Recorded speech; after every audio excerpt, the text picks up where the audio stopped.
recent.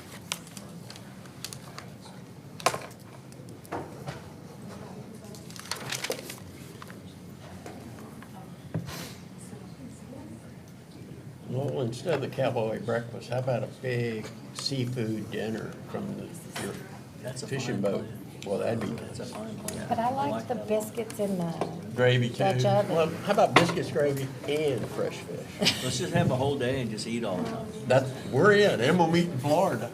We can do that. And he We can talking cook about some good biscuits and stuff gravy? too. Are we no talking problem. about biscuits? Yes. Yeah, I asked him on day one, and he still hasn't. he still hasn't produced. I've only seen the cowboy breakfast once in Fort Worth. You No, weren't no, here it when we happened did? here. No, it happened. We It did. happened with us. I didn't show up or whatever, It was the LRC. It was ALC. but, The FAA came over and told us they were gonna close the Oh, airport yeah. because of the smoke. smoke. Well, it was the horses too, running on the mule, pulling the choke wagon. I have the photos if you want me to put them up on the screen. But I did it in Fort Worth. Yeah, I did. I got the photos of you in Western attire. Yeah, but that was Buck Rames that came out and did it. Yeah, he did My it buddy for you. from Joshua. Yeah. All right, now I'm hungry.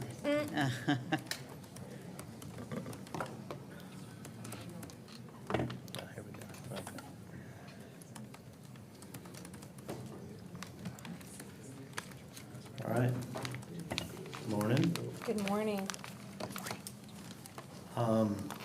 I understand you guys have a proposal for us, but before we do that, we have two proposals for you guys. Well, one proposal and one presentation, I guess. So, I realized, sometimes we all get guilty of this, which is, I've been doing this for almost 15 years now. And as a lawyer too, I understand kind of what the G file is and all that stuff. And so I think when I made my presentation, or when the city made our presentation on what we'd like to change on the G file, I started at a certain point of knowledge and just went from there. And in hindsight, I really should have started from the beginning, which is a lot of our public doesn't understand what the G file is, how it works. And to be fair, probably a lot of your members don't, because the fact is, by far, the vast majority of officers are not put under investigation during their careers. So if y'all will indulge me just a little bit, I'll kind of go through just a brief, version of my understanding of the G file. Obviously, I'm sure your fearless leader or any of y'all will correct me if you don't believe I have something right here. And then also some of our rationales to why we are asking for what we're asking for. Go ahead, sir. So basically, the Civil Service Act, which is the 143 Local Government Code, was passed by the legislature, long time ago. I think in the 40s, 1947. 47. And it's a little bit of a unique law because normally when Texas, the legislature passes a law, it affects everybody in Texas. And this law really says, well, cities have a option to enact this provision if they want to. And that's why you see differences, why some cities in Texas have never enacted 143, so they don't have the same laws that affect their cities that we have in ours. Our voters did enact it shortly after 47, maybe 47 or 49, something like that. But this has been the law in Texas for a long time. The next step that happened, for a long time, actually for almost 50 years, everything that was written in 143, if you wanted to get a change, you had to do it every odd-numbered year at the legislature. And then in the 90s, the legislature changed up the 143 law to say, you know what, we recognize what works in San Antonio may not work in El Paso, may not work in Austin, may not work in Fort Worth. So we're gonna let you guys have an exception to these laws, which say if the union representing the members and the city can come to a deal, you can change any of these laws in 143 as you see fit for however long your contract is. And when your contract expires, if you don't get a new deal, then you revert back to what is in the state law, okay? So that essentially was the beginning of bargaining for us in Austin. I believe our first contract with y'all was sometime in the mid-90s. 99, okay. Okay, go ahead to the next slide. The real issue for us is this section of 143.089G. And let me just back up a little bit too for anybody watching from the public. 143 covers a whole lot of things, from the hiring of officers to the disciplining of officers to the compensation, what rules can or can't apply. I think if you ask most unions, they would say it was necessary because we didn't want to get fired from our job just because we pulled over an elected official's son for speeding, on a Friday, and then we get fired from our job on Monday. We needed some protections to keep kind of politics out of what you and firefighters and more recently EMS personnel do, okay? So one of the issues that is in a part of 143, which is the confidentiality section, is really the part that that we are trying to negotiate changes to here. There's two real pieces of 143.089G or 089 that kind of affect what we talk about. There's the A file, which is a public file, and this file can contain commendations, congratulations, and honor bestowed to the officer or firefighter. But if you look at B, okay, the other thing that can go in the A file, and think of A as public, so A equals public. The other thing that can go in the A file is any misconduct the firefighter or police officer, if the document is from the department, and if the misconduct resulted in disciplinary action. Now let me take a step back. I know that probably folks on your side, folks on my side, when we think of discipline, you probably think oral reprimand, written reprimand, suspension, termination. But according to 143, discipline is only a suspension of a day or more. So if you get an oral reprimand or a written reprimand, or you get education-based discipline, or you say, hey, you gotta go do this training as a result of this, but you don't actually get a suspension, then that is not discipline under the law. So what can be public is in your file is if you were actually suspended for something for a day or more. So let's say this is your 10th time coming in an hour late to your shift, and your supervisor says, you know what, giving you a day off. Then that suspension does go in your A file. What does not go in your file under your 143.089 is the next slide. So G is really where our focus of our proposal to you guys was. G says essentially you can have an allegation against an officer or firefighter or police or EMS professional, and if the issue is investigated, and keep in mind these are civil, we're not talking about the DA or anything like that, we're just talking about policy violations, internal. If that issue is investigated, but it does not result in a suspension of a day or more, and that could be either, the chief didn't find that, you did anything wrong. That could be that the chief finds that, yeah, you did something, but it's not suspension worthy. It's more, counseling, or it's more written reprimand, or it's an oral reprimand, whatever. It could be a multitude of things. If the chief finds and does not actually impose discipline, then that investigation, for the most part, is going to be confidential, okay? So that's obviously where the rub comes in in today's proposals that in our sessions proposals that we've proposed to the association, is where we're trying to change this aspect of it. And we'll go through some examples here just really quickly. And just let me interject. go ahead. Let me interject just real quick right there. This statute only applies to law enforcement personnel throughout the whole state of Texas that are under Chapter 143. Everybody else is under the regular Open Records Act, and all that information is public. Yeah, so there are lots of cities, obviously, like we said, lots of small cities, but I think the largest city that does not have 143 is Dallas. So, they just operate fundamentally differently. And the protections you get are the protections that are in the Open Records Act, like Lowell talked about. And El Paso's not 143 either. Right, El Paso's not 143. El Paso has like a version that they try to mimic 143, but technically it's not a 143 city. Charter civil service. Yeah. So I just want to go through like two examples. One is, let's just say there's an officer involved shooting. This is just under 143 law, no contract, no nothing. Nothing changing. So this is not even the case for our current contract, because our current contract does have significant amendments to 143 law related to confidentiality. But I just want to talk about what would happen under state law.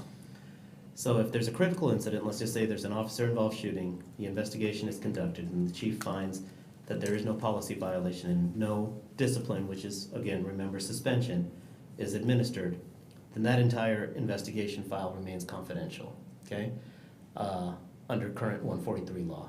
And I want to give you a second scenario in which there's two things, okay? So let's just say that there's a complaint that are related to the same incident, that the officer left his duty weapon in the vehicle, and there's also a complaint that of excessive force for the handcuffing of a resident, okay? And the investigation finds that the gun left in the vehicle was a violation of policy, and the chief suspends the officer for a day. But the chief also finds that the excessive force claim was unfounded, okay? So then what do we do in that scenario? Because there's one thing that was disciplined and the other thing was not. Well, under the law, under 143 law, the incident with the gun being left in the car can be made public, but the excessive force incident and the allegations and the defenses would remain confidential under 143. Go ahead to the next slide. So why are we asking for the changes, you know? And I think obviously the first answer you're gonna get is transparency. You know, when we have a officer-involved shooting, let's just say, and the chief clears the officer, if we were under 143 law, I fully recognize we have made amendments in our contract. But if we're just under 143 law, then the lack of information that the public would get, I think, creates confusion and frustration and can lead to, in your defense, it can lead to an unfair perception of the officer. For example, the officer in the department may love to say, you know what, if you saw the 10 witness statements that we did during the investigation of the other officers, they all said the resident did X, Y, and Z, which is why it was justified. But you know, under the law, that would all remain confidential. And the only way to change that is through negotiations. I think the other reason why the city's asking for what it's asking for is, you know, obviously in today's world, we're trying to, you know, we're also trying to be responsive to the community's request to have more transparency with the departments. And let's just be honest, it's really with the police. You know, I mean, no citizen has ever asked me for transparency on a G file for the firefighters or for the EMS professionals, you know. But it is with, because obviously the jobs are fundamentally different. But look, go ahead, next slide. You know, I think that if you look at, you know, I mean, the first bullet point is just saying, you know, I think in today's world, we're trying to recognize the fact that, you know, we are trying to be more transparent. But I also want to say, you know, if you look at what the last legislative session did, you know, I think even the Ledge is trying to take a middle of the ground approach here. You know, they had a desire to take care of our first responder. They instituted the quarantine leave, they instituted the mental health leave. But they also, you know, made changes to the hiring process, allowing other departments to access the G file. They also required, you know, new policies for use of body-worn cameras and restrictions and reporting requirements on uses of force. So this is a long way of saying that we're not here to say, you know, officers are doing everything wrong and this is why we need this shift. What we're trying to say is we respect the work that you guys do. And all we're trying to do is find that middle ground to where your rights are protected, but also the public and the city can show transparency. And if there's changes that need to be made, we make those changes. And if there's changes that don't need to be made, then we don't make the changes. But at least we all have a good understanding of what exactly happened in a certain scenario. And the opportunity for y'all, that my pitch is, you know, that you guys have an opportunity to take part and have a say in the inevitable changes that are occurring and be a leader in embracing this portion of it. Do we have another slide? Oh. So here's some of the concerns that I've heard from folks who don't fully understand the G file, which is no detriment to them. It's just, you know, it's something they've never really had to come across. So our intent is not to eliminate due process, and I know that I think in the last session, you guys went through Article 17 and 18, and you pointed out some areas where you felt that this was an intrusion on the due process, and let me tell you, that wasn't our intent, and when we give you those counters, we're gonna rectify those issues, because our intent is not to take away due process. Also, it's not to disclose personal information, just because it's in the, it's no longer confidential, and it's not in the G file, doesn't mean we can start releasing your home address, your social security numbers, your medical conditions. All of that stuff is still public under other, still private, correction, under other portions of the law. So we would not disclose that anyways. And also finally, I know that this is a concern from some of your members is, if an allegation is put out there and it was unfounded, then that allegation is there just to tarnish my reputation, And I guess what I would say is, I understand that that's a concern that some folks may have, but, the larger picture for us is, if we look at other cities, and frankly around the country, not every state has confidentiality laws like we do, the departments are running fine, they're operating. For us, it's a change in Texas for 143 cities, but what we are asking you to do is look at the greater good and understand that, you're gonna be cleared in more instances than that people right now have a perception that maybe you did something wrong, all because it's confidential, I think that's the last slide, isn't it? Yeah. Okay, so that was the, not exactly obviously a offer of anything, but that was more of a explanation, and I appreciate you guys indulging me the 10 or 15 minutes that I took to go through that. I know I always say I'm gonna be quick, and that's then it takes much longer than I thought it would, but It's that law degree makes that happen. the law degree does make that happen. But if y'all have questions, great, otherwise we do have we didn't put it in an article format, but we do have a PowerPoint on a wage presentation that we could do now and then hear your proposal if you want.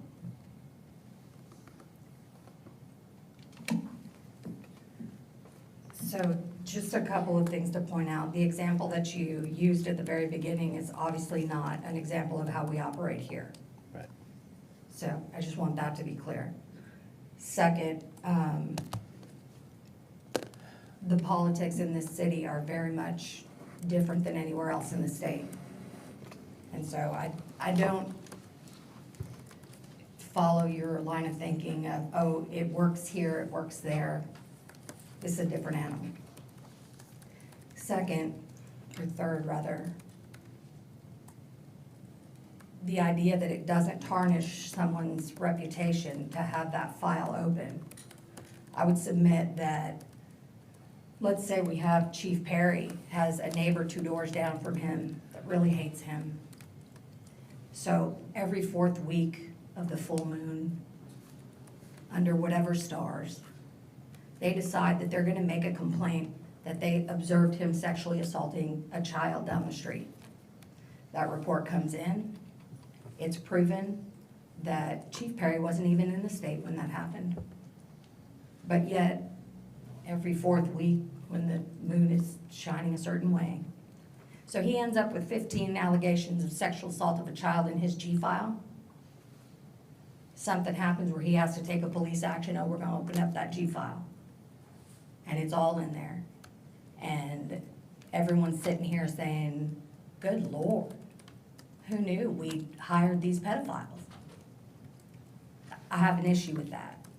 There's a reason why in a court of law, when you have a suspect in a case, the majority of the time, you cannot have their whole involvement entered into the record, because if it didn't result in a conviction or anything like that, you may have someone with a rap sheet that's 48 pages long, but it's not necessarily relevant.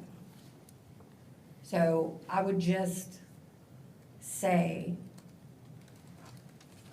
that I know personally from receiving investigations working in child abuse of several situations where there have been completely unfounded continuing allegations on officers. And it's not fair that that would be put out to the public so that the statesman can pick it up and splash it on their front page and tarnish his name or her name. So that is a real life scenario that we're working with here at the police department. That's all I'll say. I appreciate that. Yeah, just a couple of things. Since 1947, the legislature has given cities, of course, the option to have a civil service system. As Lowell said, Dallas, El Paso, Richardson, whole scores of cities that did not adopt 143 have actually adopted a lot of the principles from it and have a charter civil service system that is similar. But all of that came about, and and I'm just doing off the top of my head, in the introductory part of 143, the purpose of the statute was to protect police from political influence and involvement. Many years ago, this city is now very large and is covered by 143, but at the time they were not. And an officer stopped the mayor's son and wrote him a ticket. This is pretty common. The next council meeting, she fired him. That was it. And there was no recourse. He's an at-will employee, and so there's a lot of reasons there. Also, and I hadn't had a chance to look it up, but does the Civilian Review Board or the monitor have a right to look at the G-file in this contract? Yeah. Yeah, so it's not like the public, but the public's representatives, the manager can look at the G-file, I believe, city attorney can look at the G-file, the monitor can look at the G-file, and I believe the civil service commissioners, or it's not civil, probably civil service commissioners, but the Civilian Review Board, we agreed they could come and look at it. So if they look in there and they think there's some major issue, well, they're welcome to raise that.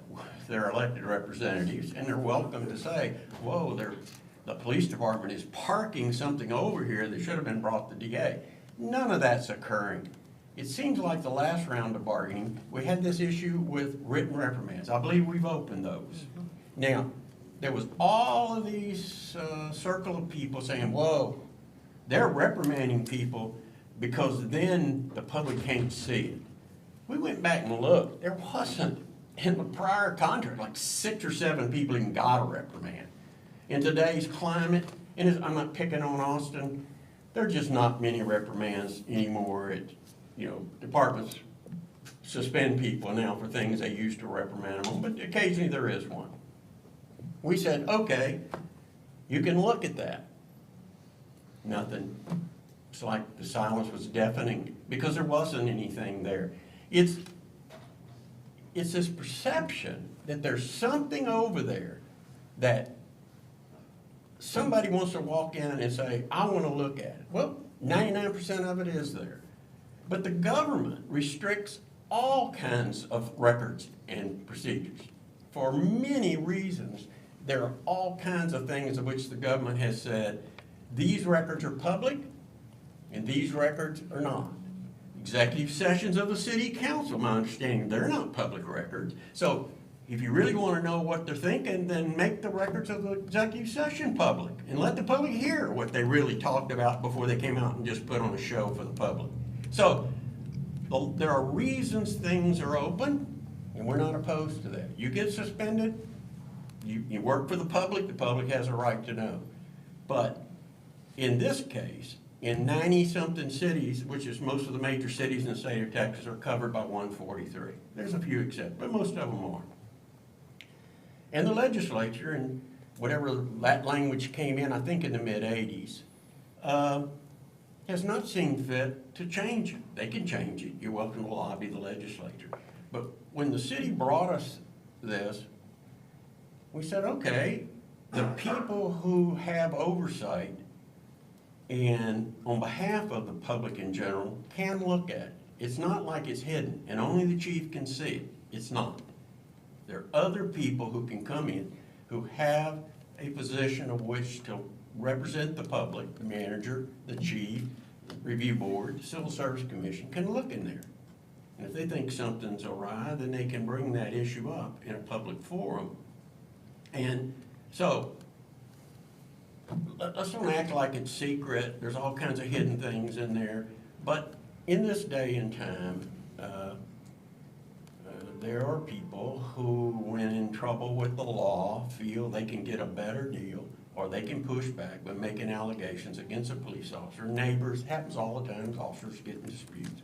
So, if it doesn't rise to anything that's sustainable, and if it doesn't warrant any discipline, if it warranted a written reprimand, you can see that. So, I just want to frame it correctly. Is it negotiable? Yes, it is. I'm not arguing it. The city has every right to put it on the table, and we'll discuss it, and we'll look at it. But it's not been the position of the association to hide anything from anybody. But we don't think, I can't walk in, like I said, on the street and say, I know they said what they really thought in executive session, and I'd like to see the video and audio of that. I said, no, the government doesn't let you do that. There's a reason we don't let you do that. Okay, but I'd like to know. I live here, I want to know what they said. And you'll say, well, you can't. You can change the law and make them public. And if the government does that, then I have a right to it. So let's just keep it in a context. We understand your position. We're prepared to negotiate over it. But I think a lot of this is much to do about nothing. And that's just our position. So we would be welcome to hear your economic proposal unless you have something else. We're ready to go forward. All right?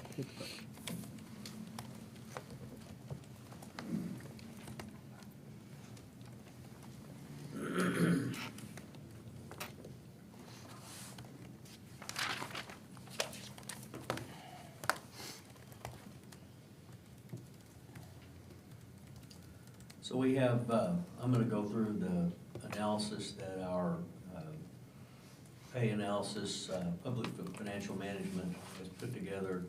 I think y'all are familiar with this historical methodology. So this is the police analysis that they did. And I think it's important as we look at this study and we look at compensation for Austin public safety personnel and police in particular, that for years, decades actually in the past, Austin had a philosophy of being at the very top of the market for compensation for police officers. And that was probably an informal perspective or political situation to begin with. Later on, it was formalized in council determinations.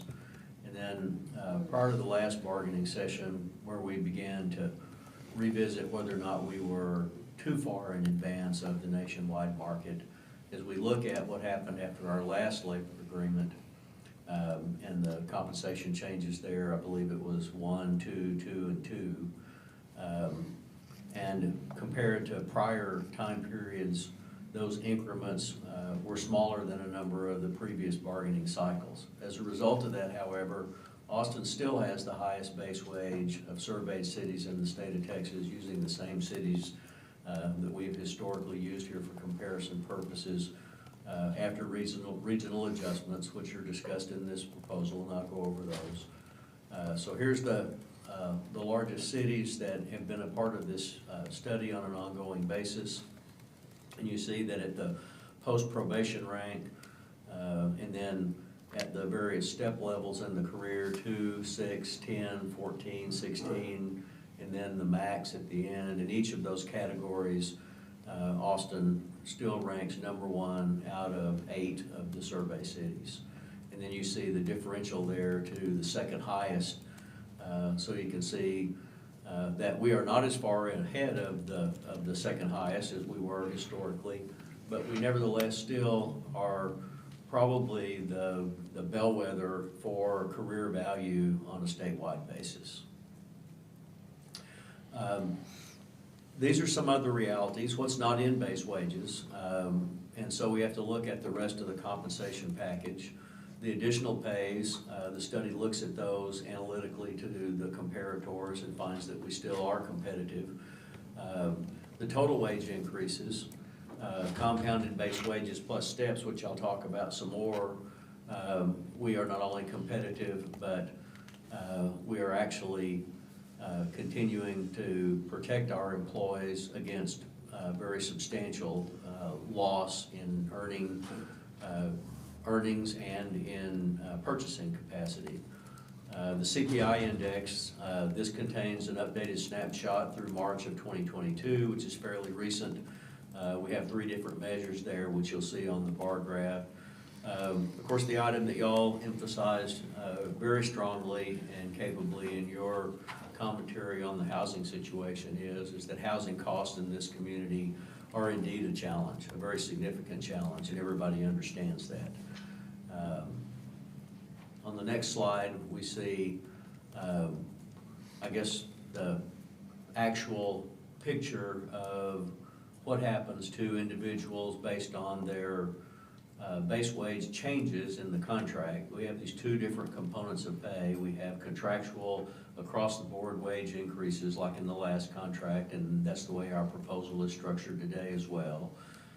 For those individuals who received 2-step increases in the life of the last contract, their compensation growth was 22.7%. For individuals that only received 1-step increase during the life cycle of the last contract, their increase was 14.7. People that only had 1 step fell a little bit behind the CPI figures that we have there.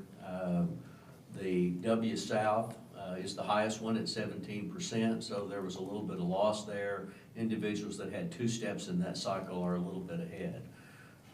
The reality is that when Austin police officers and other public employees have gone through inflationary cycles like we find ourselves in the double whammy of the Austin housing cost growth and of late, post-pandemic, the inflationary cycle we find ourselves in, everybody in the community is losing ground with respect to the cost of living. Everybody is losing ground on whether or not their paycheck is enough to pay for what they used to be able to buy.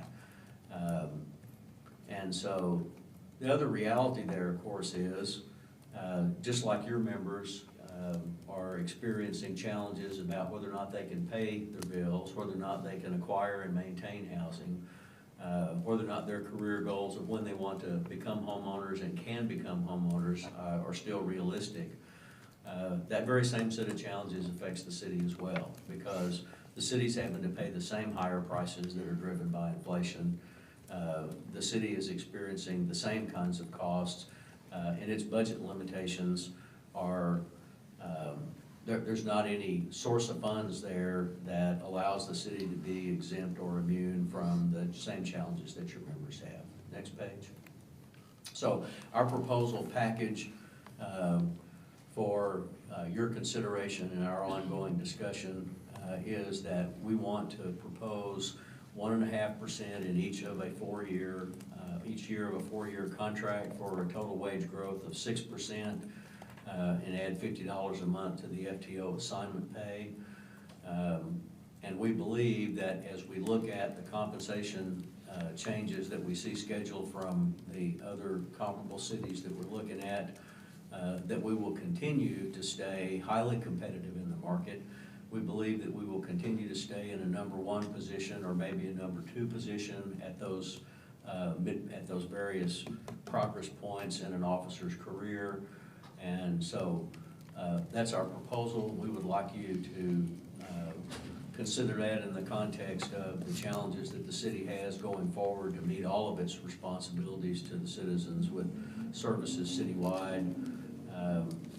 And we believe that this is a belt-tightening cycle for everybody.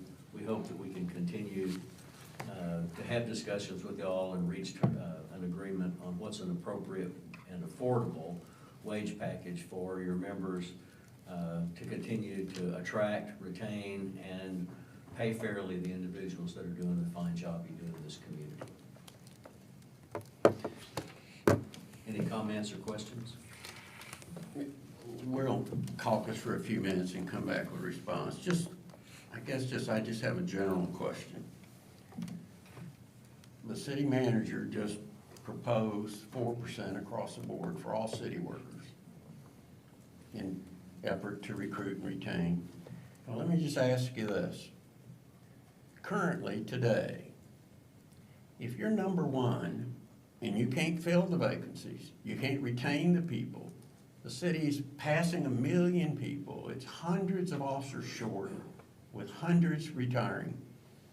If that hasn't filled it, so being number one means nothing if to put a person on the street that meets the caliber of what Austin is now demanding, and to work in a tough urban environment, which is true in our major cities. If what you're paying won't fill the vacancies, why would paying less than the cost of living change the city's position? So it's really driven by market forces. And right now, for a lot of reasons, people don't want to go into policing, and there's a challenge to nationwide to find generally young people who can meet all the requirements. So usually, whatever, 1 out of 100 people who apply even get in the pool. It's very, very selective. And if you can get on the Austin Police Department, you qualify at every level to be then sent to the academy. Every major city in this state will also make you a job offer, because those are the people that have come through the whole thing, physically, mentally, morally, the type of person we want. And we want to work under probably the most open oversight system in the state. There's no one has an oversight, and it's fine because we're not proposing to get rid of it. But you add all those things together, what you put on the table, you will be in serious, serious trouble filling the vacancies. Because San Antonio, I don't look at them up there, but their raise for the next 4 years was 17%, I believe. I think 17%, and for the next 4 years. And yours is 6%. Fort Worth, I think, are coming off of 3s and 4s. I have to go look at it for the next couple of years. So, and Houston just signed a new contract. So, I don't think we're prepared to argue that you're number one. We'll say, okay, you are, but you're not going to get and keep the people you have with your proposal. We'll make a definitive response in just a minute. That's just kind of my sense off the top of my head. We're certainly listening. And I'm sorry, we do have a couple of questions. Go ahead. Just to clarify, the proposal and the study that was done is only taking into consideration other large cities, correct? Those listed cities. Okay. Those listed cities, that's Right. correct. So no other agencies within the Austin area were considered? That's correct. Okay.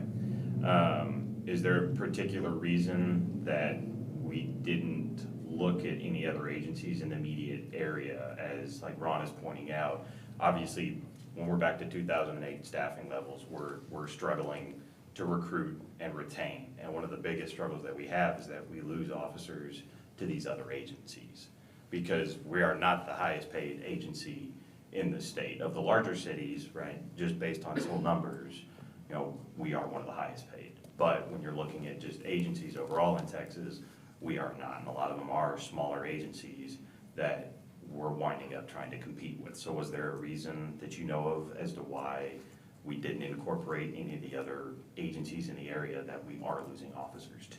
The city believes that the comparable cities that we've historically used are the best indication of what the market is for people being hired by large metropolitan police agencies. And the smaller agency situations that are not similar in the way that they're funded, the way they're staffed, the number of people that they have, their long-term career position. Some of those agencies have people whose average tenure there is a few years, as opposed to people that are average tenure here for 20-plus years. Obviously, that's changing.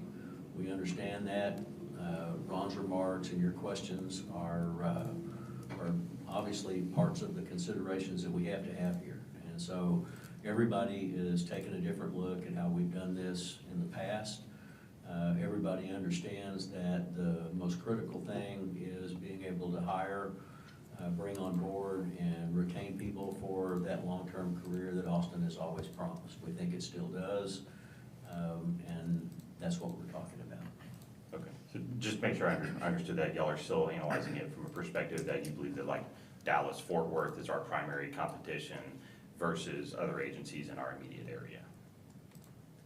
Both historically and as a result of the human resources compensation professionals at PFM that do this all over the country, that's the answer.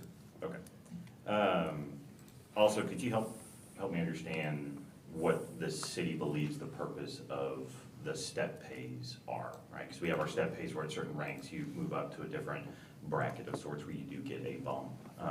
What does the city believe the primary purpose of those step pays are? I'll have to respond to that at a later point. I assume that there are many hundreds of pages of information that talk about step pay in various contexts in the city. I can't give you an off-the-cuff answer to what the city believes the purpose is. I know the history in this bargaining unit. I know the history statewide in other police bargaining units. But step pay is a part of the amount of money that people are paid for the job. And step pay, I think historically, in every agency, irrespective of what the city of Austin's official conclusion is about its purpose, is to make sure that you have career compensation that's going to attract and retain people and have them show up and take that job. And it's a combination of historical base pay changes, the way people have been treated, the other components of pay that go with it, the reliability of a built-in step pay program that goes career long so that you don't say, oh, well, they got a 3% last year, but if I get hired there, who knows what I'm gonna get next year or 4 years or 5 years or 10 years. So it's the career ladder compensation, and as we see in the data analysis, the inclusion of step increases with either negotiated or granted pay increases in other agencies around the state. Houston, as Ron just alluded to a minute ago, their pay model has worked a little bit differently. They have had shorter term contracts, I believe, in recent years than historically has been the case here with usual 4-year contract changes. And so the combination of base pay and step increases have managed to keep Austin police officers ahead of the rest of the comparable market defined by the study that you saw for several decades and have maintained Austin as #1 currently. I think that's the best answer I have at this point to your question. Appreciate it. Do you believe that our step raises are immune to inflation? Certainly not. They are part of the hedge against inflation because when they occur, they allow people to keep up with it when the base pay changes would not. Because based on the presentation you gave, you're adding our step raises into our yearly contractual raises to show the overall raise that an officer can get over 4 years. So based on your slide, it shows that over a 4-year period, an officer hits either a 1-step raise or 2, so it's possibly a 7% raise for 1 step or 14% for 2 steps. But in reality, you're devaluing the contract of the Austin Police Association long-term. And I can provide it in really simple math numbers by giving this example. If the maximum pay I can reach in my career is $10, and I start at $1, each year I'll get a pay step and I'll go up $1. Year 1 is $1, year 2 is $2, and my max pay is $10. If the inflation rate is 10%, which it almost is right now at 9.1, the most I can make at the end of my career is $9 because it's worth $9.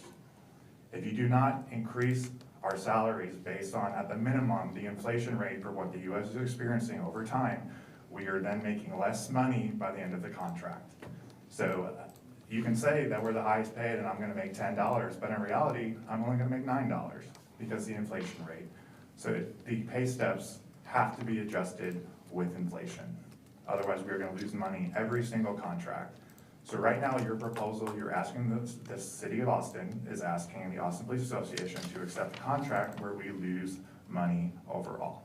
No one in our membership is going to accept a proposal like that.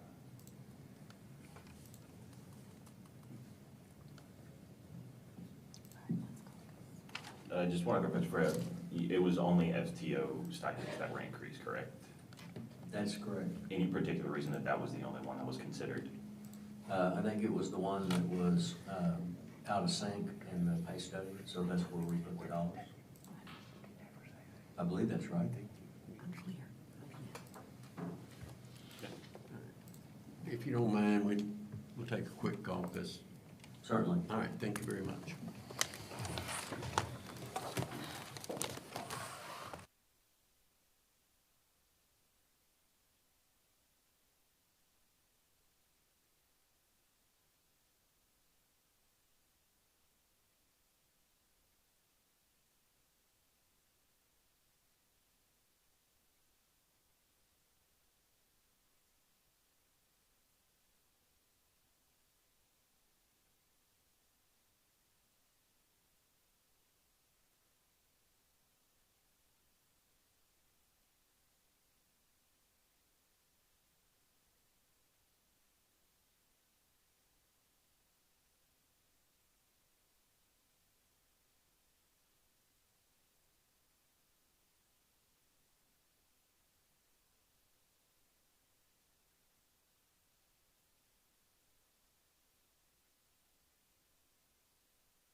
My wife said, we'll go. I thought, okay. When I looked, this was almost a decade ago, I looked. At the time, the average home in Santa Barbara was almost 800,000. Oh. Average.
Oh, the farmers circling the building.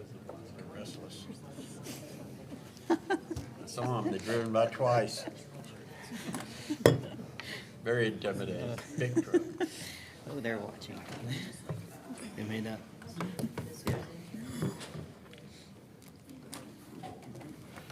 There's 4 people on every one of them.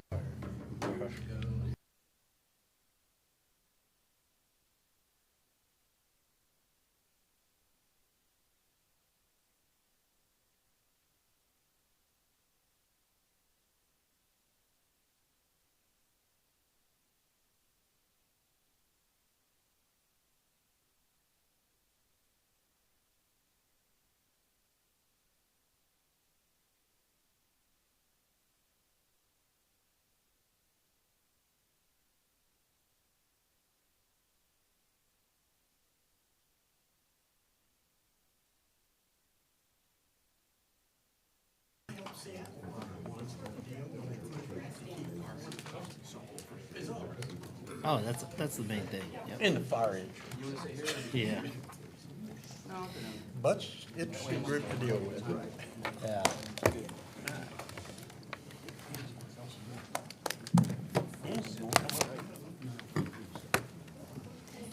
Yeah, they want us there. No, that's fine. I was making sure Ann was okay. Yeah, I'm gonna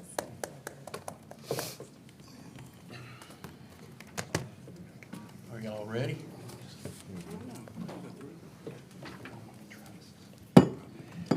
You ready? Yes. Yep, go ahead.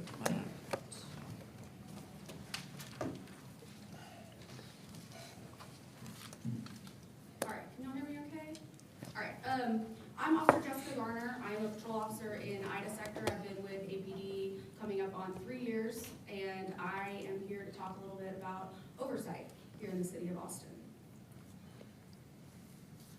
Just for kind of a, much like you did with the G-file PSA, this is just what oversight in Austin looks like right now. We have the Office of Police Oversight, staffed over 20 professionals employed by the city of Austin. They have a slew of responsibilities that include providing a safe and accessible process for reporting alleged police misconduct. They can initiate complaints independent of specific concerns, make recommendations to the city manager and APD, as well as make recommendations on policy and procedure. Kind of the second component of our civilian oversight process here in Austin is the Community Police Review Commission. This is 10 unpaid volunteers appointed by the city manager, and they also have a variety of responsibilities to include making policy level recommendations regarding discipline, training, community relations, the complaint process. They address community concerns, they review patterns and practices of APD, they assess all of our critical incidents, they are tasked with making fair and objective recommendations based solely on the facts and the evidence. And then finally, they are tasked with assessing the effectiveness of the Office of Police Oversight. So today, we're here to kind of provide what we describe as a revitalized Article 16. We understand that your proposal is to remove it from the contract completely, and our response is to kind of secure oversight and proceed in a way that is effective for everyone, the city, the department, the stakeholders. And you know, just to kind of address what I would consider one of the elephants in the room is, you know, we believe that when actions taken by the city that were then ultimately found untrue by an arbitrator, or correction, found true by an arbitrator to violate the contractual agreements, and then proposing a complete deletion of Article 16, the very article that lays out the foundation of civilian oversight, would actually have a detrimental and incremental negative impact on the community and those who wish to report alleged misconduct. Article 16 is the foundation to have the most progressive oversight in the state. It is our sincere hope to work together in order to build upon that foundation instead of tearing it down. What our Article 16 does is it prioritizes the effective practices outlined by the DOJ and the COPS organization, establishes and reinforces the cornerstone concepts of police accountability, oversight legitimacy, and procedural justice in our community. And that which, quite frankly, the community deserves and expects from its police department. Just kind of a quick reminder on what the mission of the Office of Police Oversight is. It's to provide impartial oversight of the Austin Police Department's conduct, practices, and policies to enhance accountability, inform the public to increase transparency, and create sustainable partnerships through the community.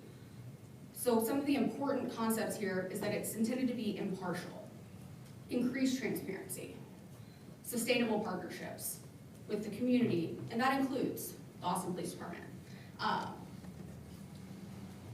And without including it in the contract, I think we undermined a number of those important concepts. It could potentially become a matter of politics, and that directly conflicts with this concept of impartial oversight. For me, it's less transparent.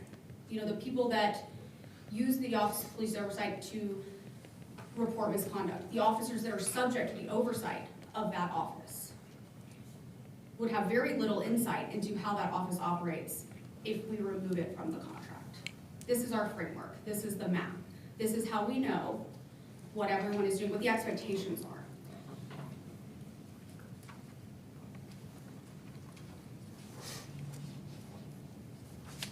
And so just to kind of reiterate some of those concepts is we want to clearly define the jurisdiction and authority of the Office of Police Oversight. And what I think is one of the most important things and a priority as we continue bargaining in this contract cycle is to establish and encourage collaborative and positive relationships between the department and the Office of Police Oversight. That has not been the case. I think we all know that. We have had a very tenuous relationship with the Office of Police Oversight for a number of reasons. It is time for a clean slate. It is time to move forward. It is time for us to act together. That is how we maintain ourselves as an elite police department. That's how we move forward with reforms. That is how we effectively police in a way that our community expects and deserves. Again, we need to prioritize procedural justice for our citizens that are sending in allegations of misconduct, but we also have, due process rights for officers in these investigations. We need to promote legitimacy of the Office of Police Oversight within the department by ensuring trustworthy and unbiased motives with a genuine interest in community concerns and efficacy of law enforcement. This is a cornerstone component of effective oversight. The Office of the Police Oversight must be a legitimate body within the eyes of the officers that it is overseeing. And then finally, maintaining the Community Police Review Commission as it's set forth in Article 16.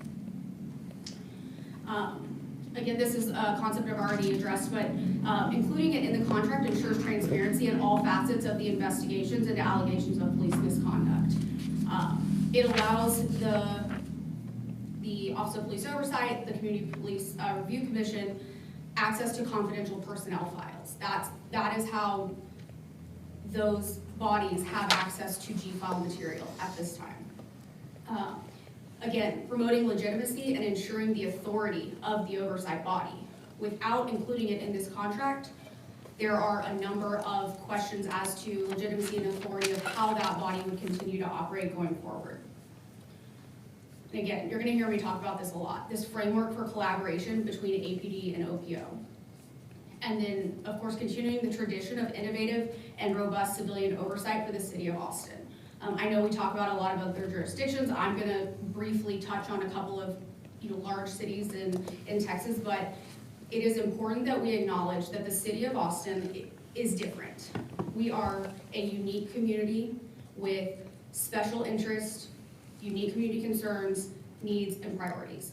And we need to ensure that our police department, as well as the Office of Police Oversight and any other civilian oversight that we engage with, is unique to us. There's this concept of best practices. Best practices are something that we should always look to, always hope to implement, but there's also kind of this other concept of best fit.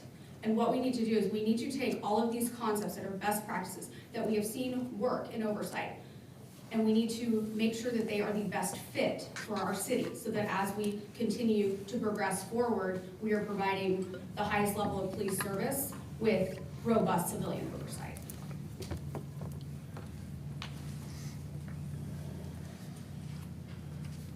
Hi, I'm Angie Jones.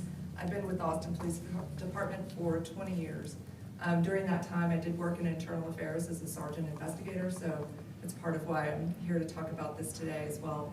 So we looked at the Kroll report, had a supplemental report, and this was a request from the city to Kroll. They were asked to review and evaluate APD administrative investigations of complaints made against APD officers and executives that allege some form of bias or discrimination over a 10-year period.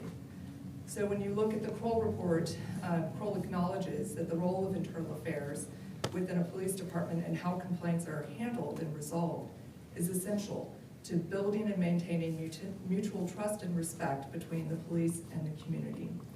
Kroll noted in their report that improvements can always be made, and that we hope this review has helped focus on a few areas where APD's internal affairs function and administrative process can so be improved.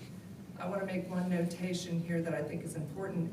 All but one of the recommendations made by Kroll are actually dictated by APD policy and procedures, not the meet and confer agreement.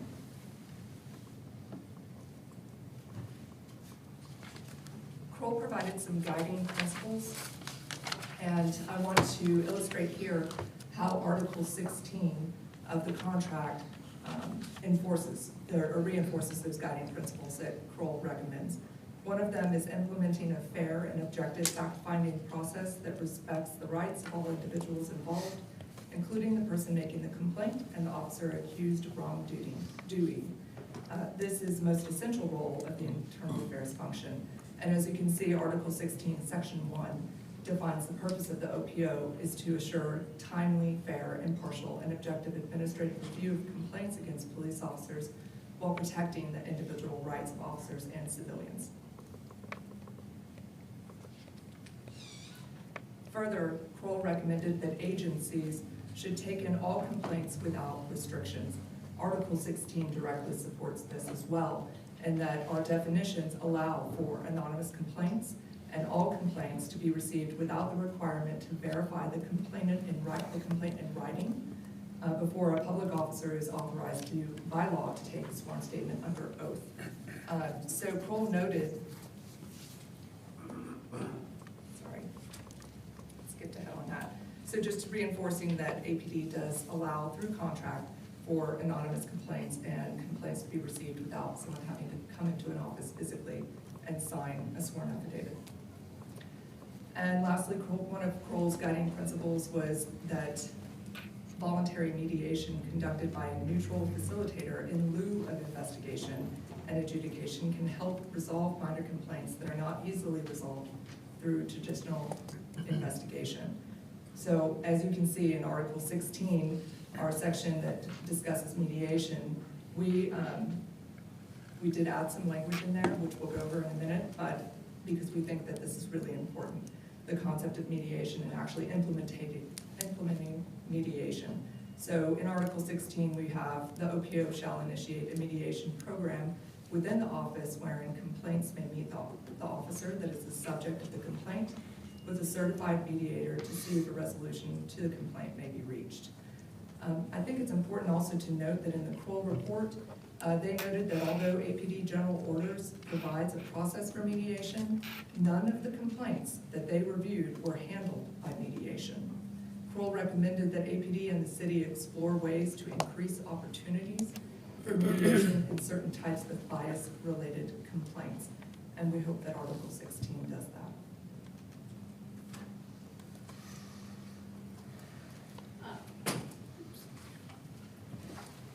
So again, just kind of circling back and reminding everybody that, you know, we are on the forefront of police reform and civilian oversight. In comparison to other big cities in Texas, our oversight structure and progress is uniquely progressive. It is funded in a way that most other jurisdictions do not fund their civilian oversight bodies. One perfect example of something that is super unique to us is that we have redacted complaints published on the website of the Office of Police Oversight. So citizens can easily access that information and see what other people are alleging as misconduct by Austin police officers. To my knowledge, no other jurisdiction in the state of Texas does that. Just quickly, I was gonna kind of touch on, some kind of similarly situated. I was in a car accident this week. I may be a little discombobulated as a result. I apologize. Okay, so it's just some other kind of similarly situated cities. Some of them referenced in the wages study. Just kind of a brief overview of how they handle civilian oversight in their jurisdictions.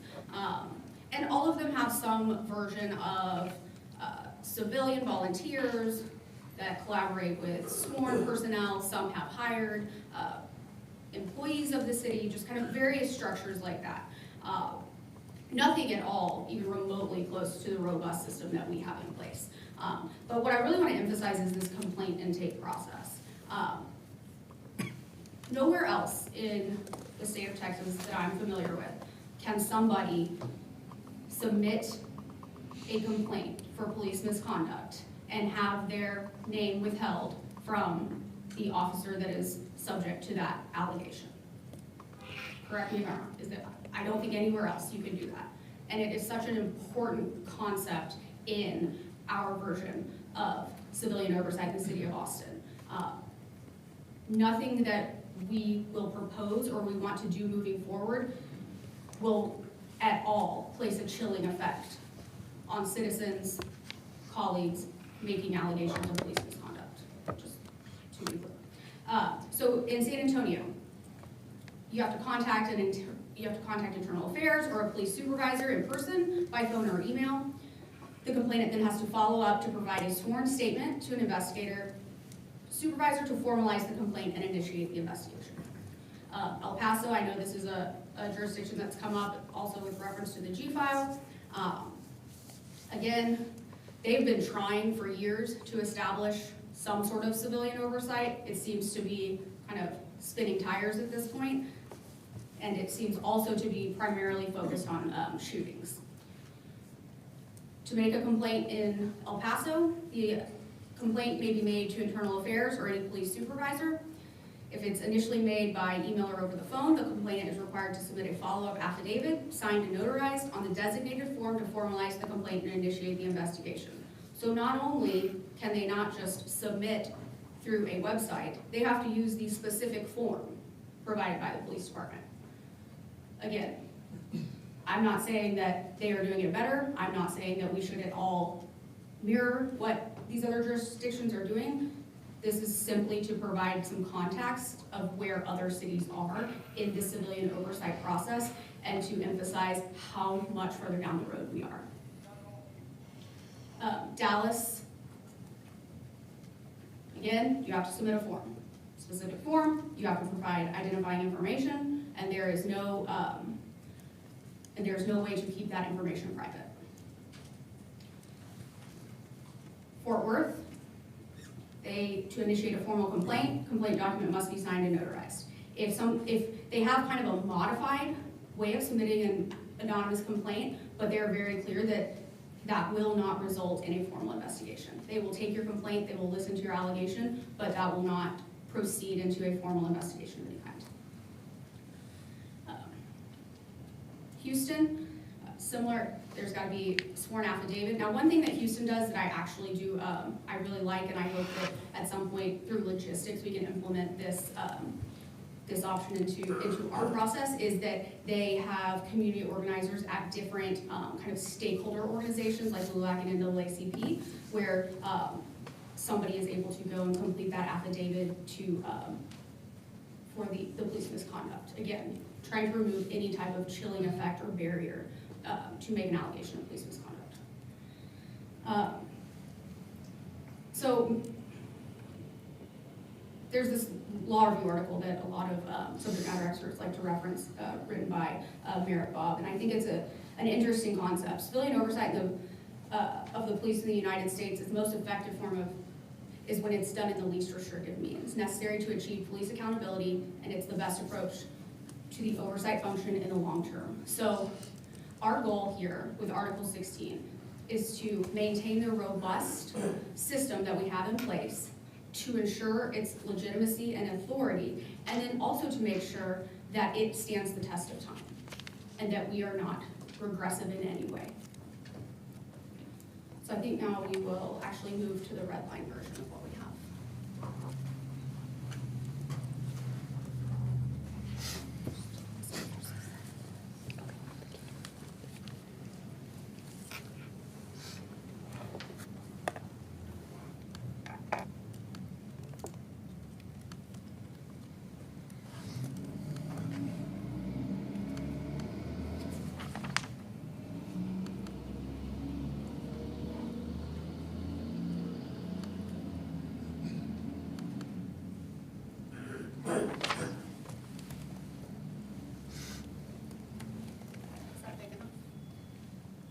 a little bigger window.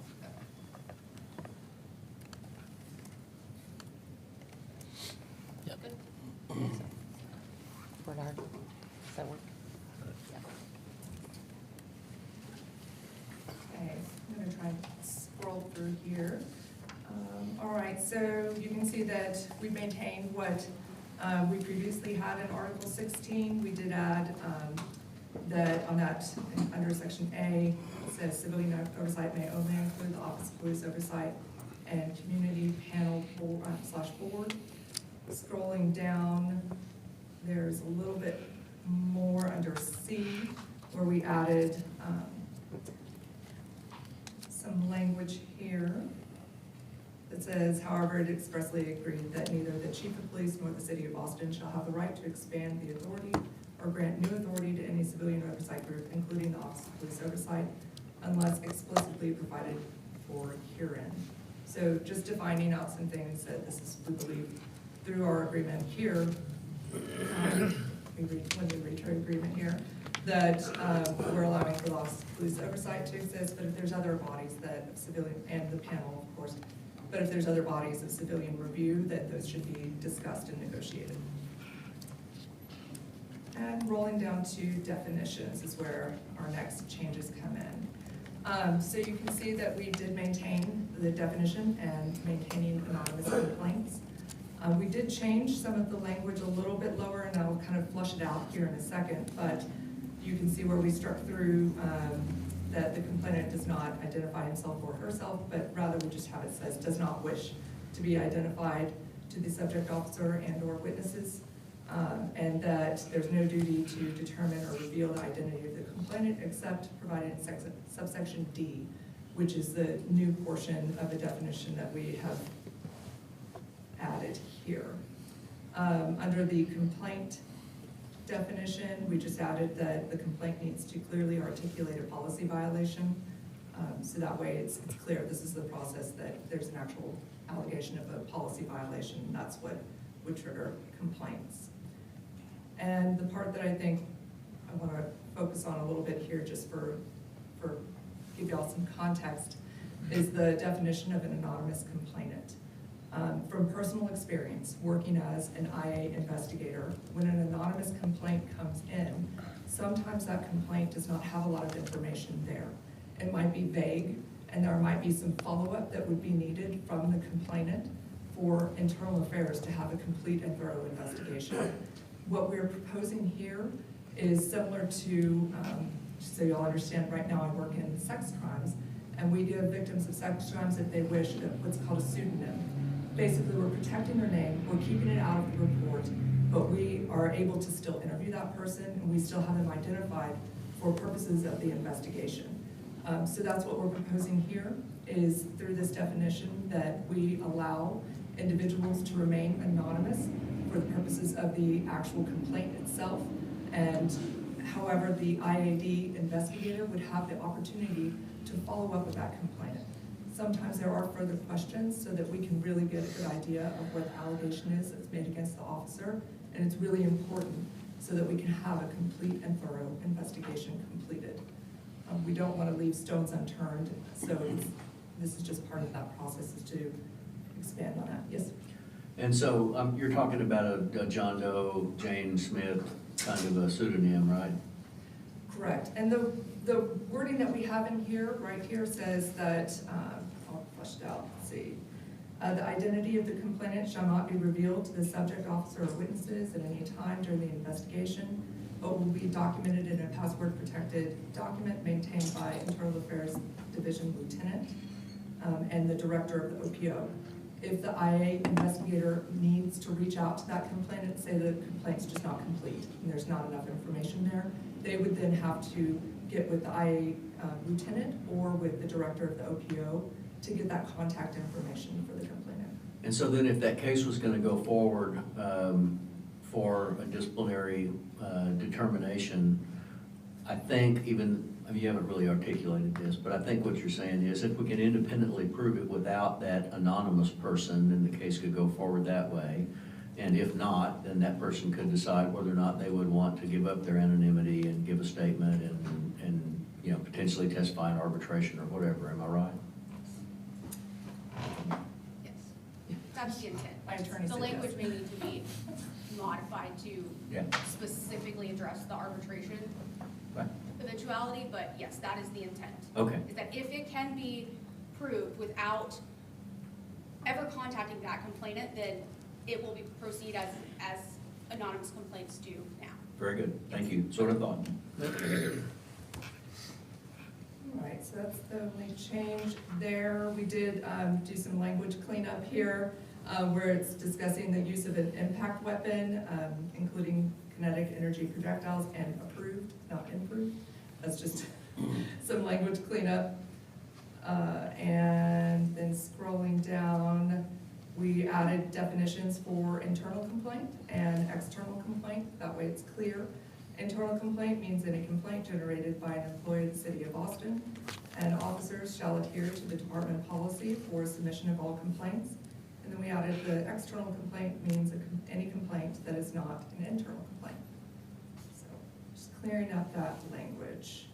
And we struck through some old definitions of OPM that it's not relevant for this go around. The next substantial, I don't know if substantial is a word, but the next things that we added in here is when we're discussing the Office of Police Oversight and adding in some required training. Just to give you all a little context, from being an IA investigator, there were times where our OPO representative just didn't understand certain operational things right before an interview, so they were asking questions that maybe if we provided some training and gave them some tools, they would already have this information before they walk into the door and observe an interview. For example, I had an OPO representative ask me how a taser worked. So simple things like that. Just give them some operational knowledge of APD process and how we actually work, and some of the units that we have, including SIU, internal affairs, and how officer-involved shootings are, how those things operate and how they work. This is very similar to the training that is provided to our citizen review panel, so we just wanted to provide that also for the review. And I believe this kind of mirrors what the citizen review panel, so including write-outs and those things with officers is in here. And on the access to confidential records, as we've done throughout this whole negotiation, we've added in the chief's sworn designee, and we wanted to define unfettered access, and what that would mean. And what that means is unfettered access to the investigation process is not intended to imply carte blanche access to APD records, including but not limited to body-worn camera, digital mobile video, and offense reports, but rather it's that access to APD records and evidence shall be restricted to or limited to those that are included in the internal affairs file. So, which is what the OPO currently has, is access to the IAD file. So we're just putting that definition in here.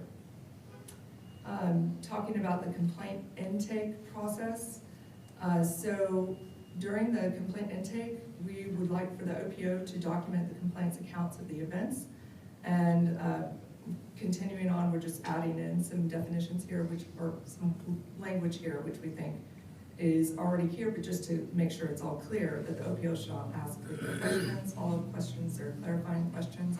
They're receiving the complaint, and then they're sending it over to internal affairs.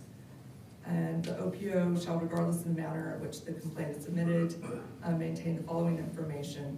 So when they are taking down the complainant's personal information, it's important for the IA investigator to be able to follow up that individual, so making sure we get the name, their identifying information, address, phone numbers, emails, so that way they can reach out to that individual who is making the complaint, if they need to, if there's a need for an interview with them.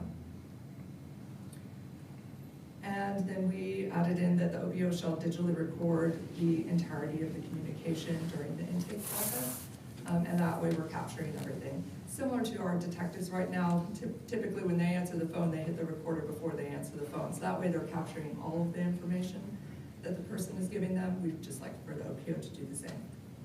And that the OPO shall forward the complete complaint and audio to Internal Affairs within 5 days. These are things that, when we're talking about best practices, the DOJ has recommended that Internal Affairs complaints that they're handled in a swift manner as far as reaching out and starting. So we want the IAD investigators to be able to have that information quickly, so that if they need to call the complainant, they can do so in a timely manner.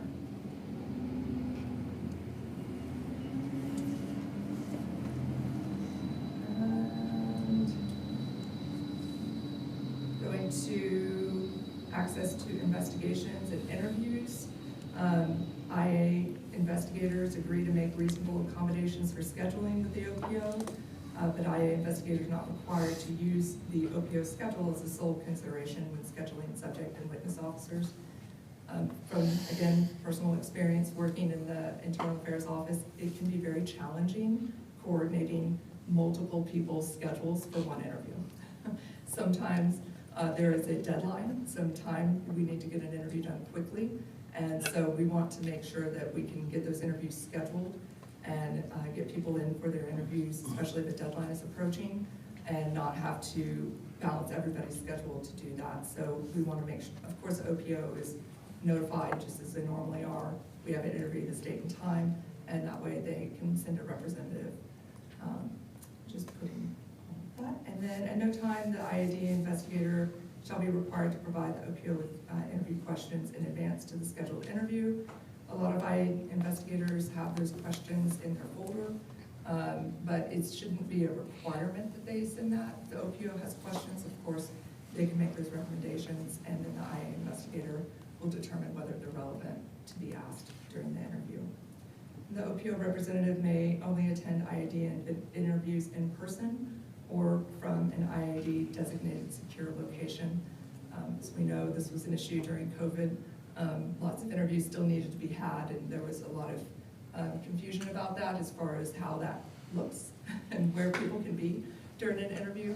So we just like to have that in the contract here, that we would prefer for them to be in person. And we think that that also helps with our desire to have a collaborative effort between Internal Affairs and the OPO. When you're in person, things can be communicated differently than when you're remote. So, adding in language about sworn designee again, and then we're on to the civilian panel.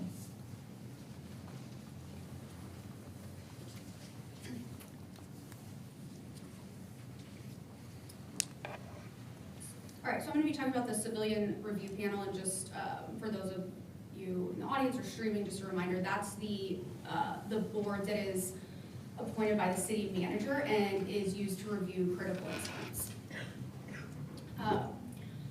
So we just kind of worked on this language a little bit to address the idea that at some point the city manager may want to expand, change, modify how either the Office of Police Oversight is working or the civilian review panel, potentially add an additional type of oversight from a civilian perspective. And we just want to ensure that in the event that he chooses to exercise that option, it is a collaborative effort between the city, the APA, and the potential oversight board that would be modified, changed, or implemented. Again, a foundation of collaboration. That is the most important thing that needs to come out of this negotiation, is the collaboration between city, the union, as well as the civilians involved in oversight.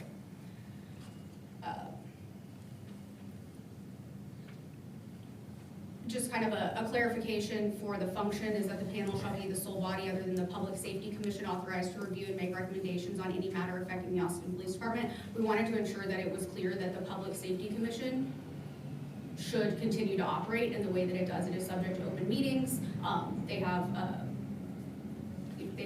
an important role here, and we wanted to make sure that nothing that we wrote in this agreement at all jeopardized the authority and ability of that commission to continue to function in the way that it currently is. Regarding the qualifications to serve on this this panel, we have a couple of changes here. Hey, I'm sorry, can you scroll on the? Oh, I'm sorry, yeah. Thank you.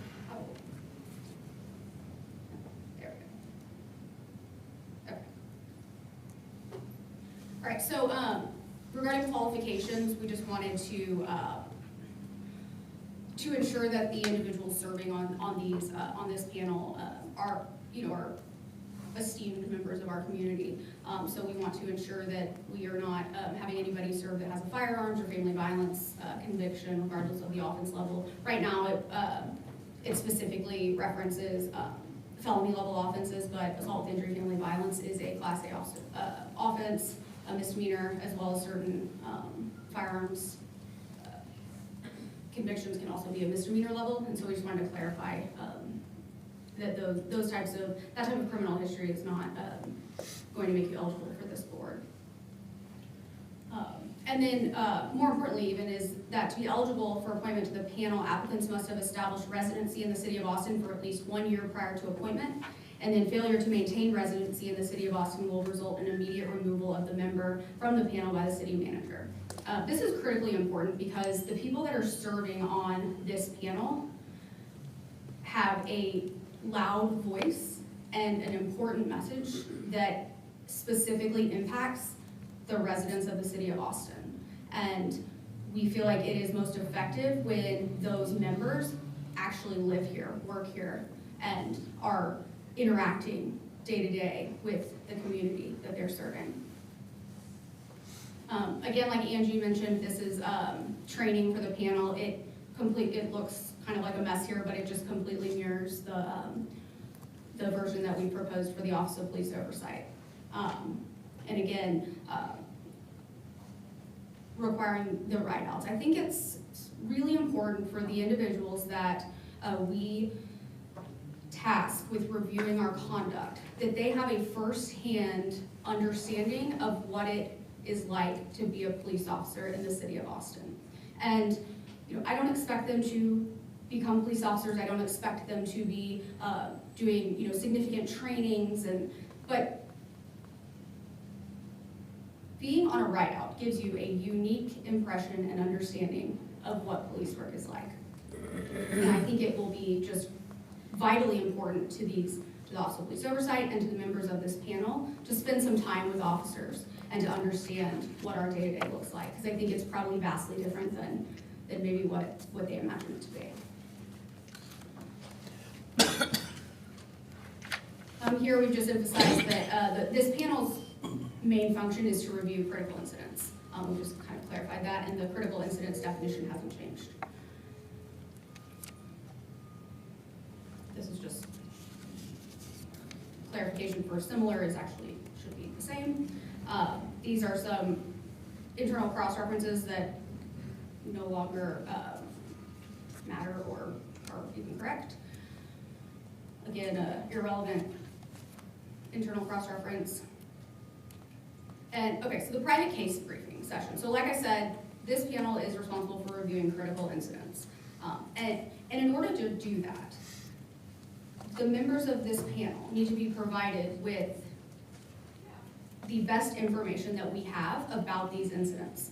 And in order to do that, we're proposing that the language to be that the presentation by IAD may incorporate and include members of the chain of command, training staff, forensic personnel, and other subject matter experts to ensure a thorough and accurate representation of the incident under review.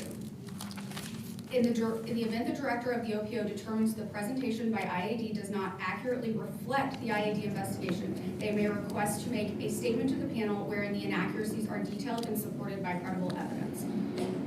So ultimately, the spirit of this language is just let's give these individuals the best information. Let's make sure that they have the facts. Let's have the people that are subject matter experts on these facts present it to the panel so that they can respond and make determinations and conduct their review from the most educated standpoint. Go ahead. If the OPO presentation is required to be supported by credible evidence, but they're barred by accumulating any evidence or investigating any evidence, what evidence are they going to have to present? Well, so the evidence lives in the IAD file. Okay, so they So only if have it- the if- IAD. Yeah, so if an IAD investigator misrepresents what the IAD file contains, then the OPO would have the opportunity to say, actually, no, this witness stated this, and you either failed to include it in your report or you mischaracterized their statement. Does that answer your question? Yes. Okay.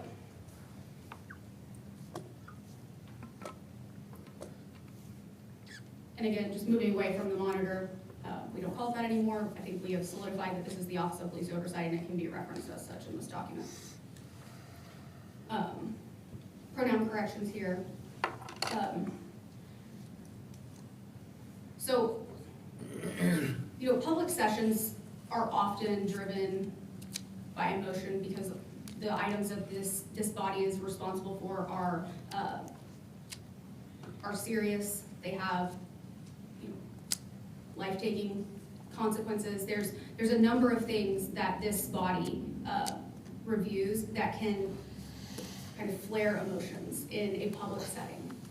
And so they already do a really good job of establishing an agenda and sticking to it to kind of keep the conversation on track and remaining in the lane that it's supposed to. And this is just kind of an additional protective language that basically, like, failure to prevent discussion of matters not on the session agenda will result in immediate termination of the public session. Okay, so regarding deliberations, we've just kind of cleaned up this language, modified it slightly to say that no other party shall be present during deliberations unless the panel specifically requests additional information regarding the case. In the event the panel requests additional information, the director of the OPO, an attorney from the city attorney's office, and the IAD commander or lieutenant shall be present during the presentation of additional information. And this is just kind of making clear and the recommendations that the panel can provide to the department. So basically that further investigation of the department is warranted, that remains unchanged, fee stays the same. We already know that it's non-binding, they're disciplinary recommendations, but again, they can make recommendations on discipline, but limited to cases involving critical incidents. Changes to review of training, changes to or review of training practices, or any other recommendations based on information that is publicly available. So just kind of clarifying what recommendations there lies within their authority.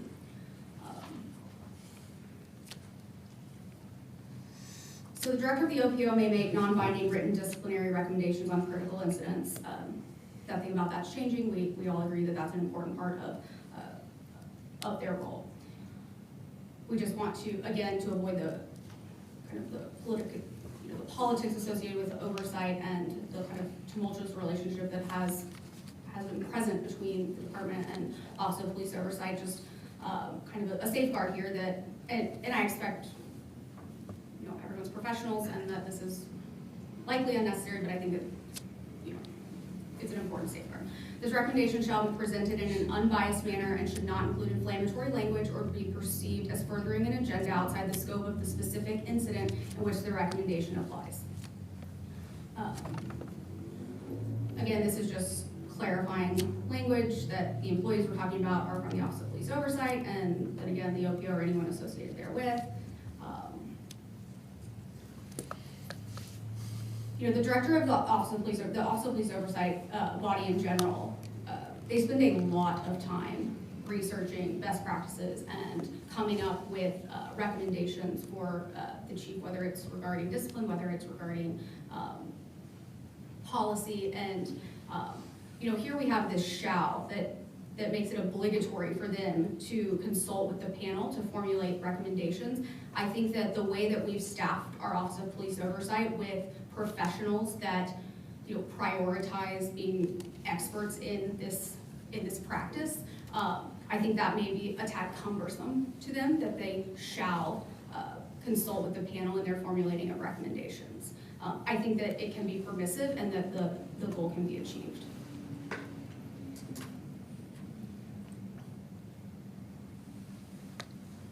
This is just kind of a reference to management rights. The recommendation for independent investigation by the director of the OPO shall not be binding on the chief of police or city manager.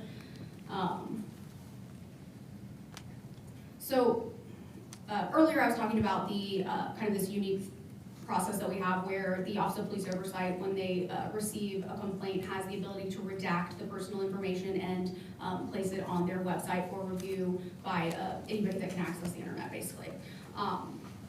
And so, and along with that, I think comes a certain responsibility to understand that these, at that moment, are allegations. An investigation has not been conducted, there has been no finding of that a policy violation has occurred, that misconduct occurred, or anything to that nature. At that point, it is specifically just a person's account of what they allege occurred. We have no issue with them continuing to place those on the website. And from what I can tell, they've already actually stopped doing this, but we propose that they no longer provide classifications for the specific allegation. It just seems premature based on the fact that it's only an allegation at that time. And then kind of on the other side, the Office of Police Oversight has a cool button where you can actually thank a police officer. I know it's not advertised quite as aggressively as the complaint process, which is fine. You know, we are not out here doing this job to receive complaint, or to receive, certainly not to receive complaints, but not to receive compliments. That is not why we do this job. But I do think, especially in a time where we are, as we know, and everybody says, understaffed, like it's hard out there some days, we get tired, and just a thank you from a citizen or kind of a nod of appreciation is really energizing, and it allows us to get up the next day, put that uniform on, and put our best foot forward for this city.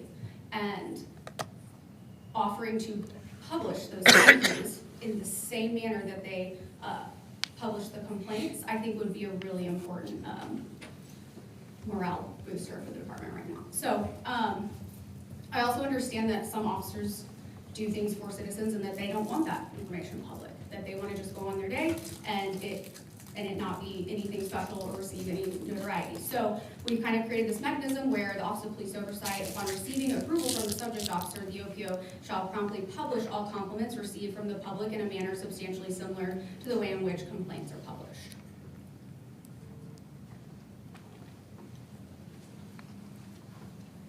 And then again, this is a practice that is already in place, and it just isn't articulated very well in the current draft of Article 16. So for clarification purposes, no internal complaint shall be made public until discipline has been administered, and no internal complaint may be made public if the complaint results in no discipline being administered.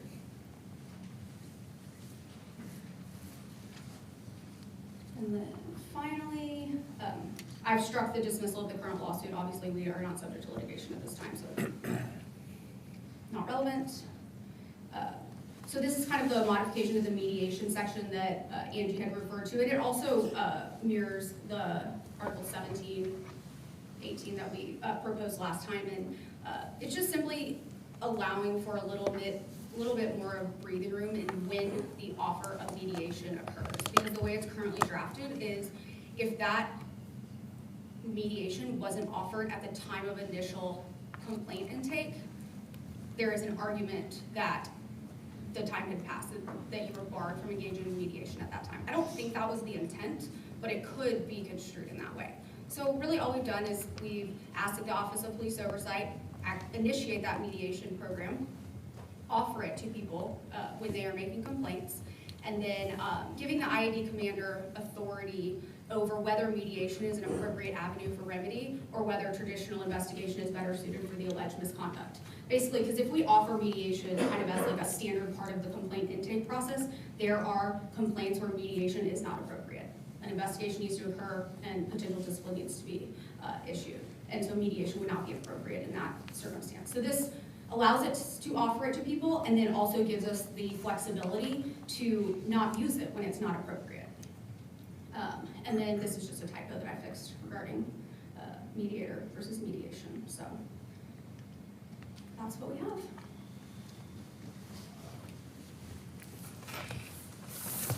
Thank you for walking us through that and explaining it. Kevin, what is our plan for the rest of the day? I don't think we have anything else. I don't believe we'll have anything further in response. We'll obviously be spending some time studying this, and I'm sure we'll have questions and response at our next session. All right, thank you very much.